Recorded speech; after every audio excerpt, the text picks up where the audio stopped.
So you may have heard that the 1928 short animation film Steamboat Willie just entered the public domain. You know, this one.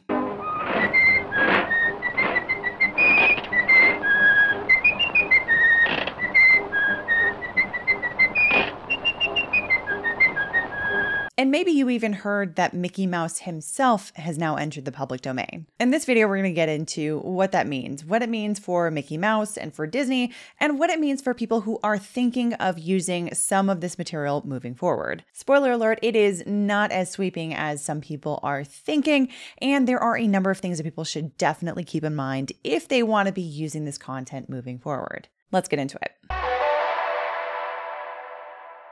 Okay, so as a little bit of background here, what we're talking about when we say public domain is copyright law. When a creative work is made, it's automatically given copyright protection, but that only lasts so long. When that protection expires, it enters into the public domain. Now, how long does that protection last?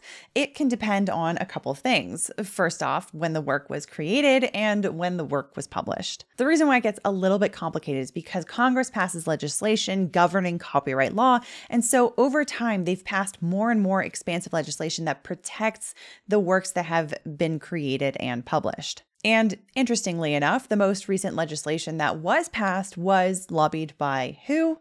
You may have guessed it, it's the wonderful House of Mouse, the Disney Corporation itself. Anyway, because Steamboat Willie was published in 1928, it was copyright protected for 95 years. Now that it is officially 96 years later, it is officially in the public domain. So now that Mickey Mouse's original appearance in the world is in the public domain, we can all use Mickey Mouse however we want, right?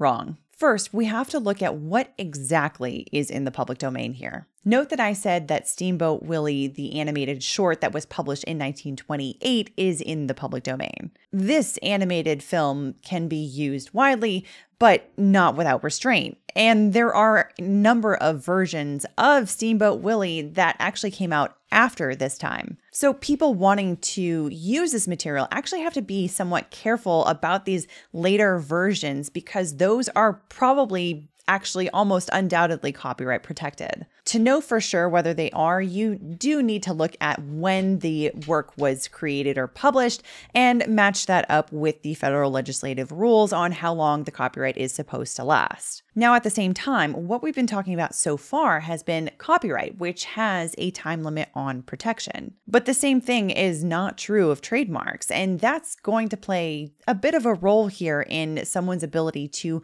use this material moving forward. Let me pull back the scope just a little bit for a minute so that you can understand what I mean. When it comes to intellectual property overall, we have copyrights, trademarks, patents, and trade secrets. For the purposes of this video, I'm just going to focus on the first three there. When it comes to how long each of these different types of intellectual property is given protection, it varies because the law is technically protecting something different within each category. With copyrights, the government is protecting creative works and expression. By giving some protection, the government is incentivizing artists to invest time and energy into creative works like visual art, music, theater, film, video games, dance, etc. When it comes to patents, however, the government is trying to incentivize scientific and technological development. Now, because that's a bit more utilitarian and because we want science and tech to continue to progress at a relatively fast clip, the protection that something gets under patents is going to be shorter in time duration than what it would get if it were protected by copyright law. And then there's trademarks. Trademarks do not have any set time limit for their protection. And technically, a mark can get IP protection until the end of time,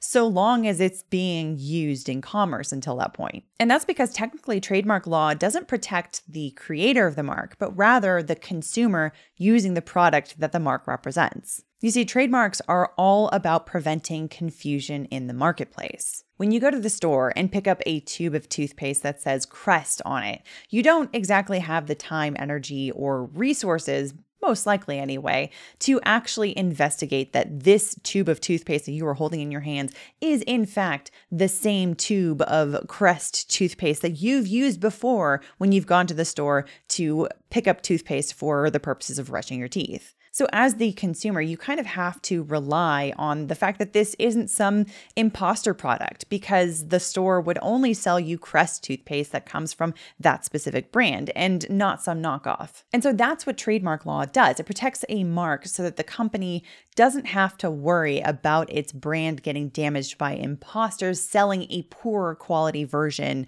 of the same product. And this in turn is designed to protect consumers from being harmed by those imposters that they otherwise would have no way of knowing that this wasn't a legit product. And now when it comes to trademarks, a lot of different types of marks can be protected. There's the obvious ones that most people know about, of course, like logos and names, for example. If a bag of coffee grounds at the grocery store says Starbucks on it, we probably figure that it actually comes from Starbucks. Similarly, if it has a green mermaid logo on it, we figure probably the same thing. Phrases can also be trademarked, like Nike's Just Do It. Same thing is true of colors, like Tiffany Blue, as well as some audio files even, like Darth Vader's breathing sound, which is trademarked by Lucasfilm, which of course is yet another example of something being owned by Disney. There's also trade dress, which can also be protected under trademark law, which often means the packaging that a product comes in, or like the interior of a restaurant, for example. Have you ever noticed that every time you go into Starbucks, it kind of looks the same as every other Starbucks you've been into?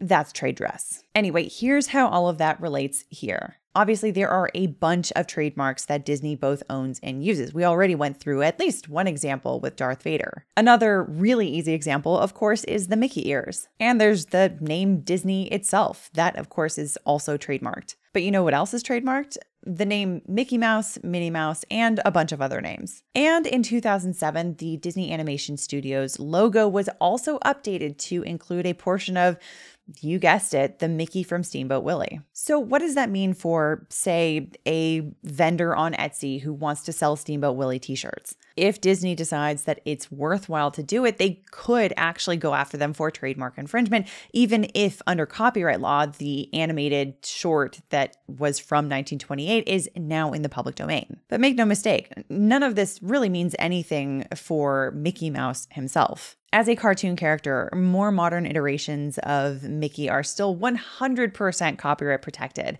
particularly the versions that are still showing up on new episodes of TV shows on Disney Plus, for example, and those will continue to have very strong copyright protection for a very long time. And like I said, Mickey as a trademark is going to be protected for the foreseeable future, because the only way for that to not be protected as a trademark is if Disney somehow decides to relinquish it, and that's not going to happen anytime soon. So for the people that want to use this content super freely, just know that you are not necessarily as free to do so as you might think. But those are my thoughts. What do you think? Are you happy about this development, or are you a little bit bummed that Steamboat Willie is now in the public domain? Does any of this explanation surprise you?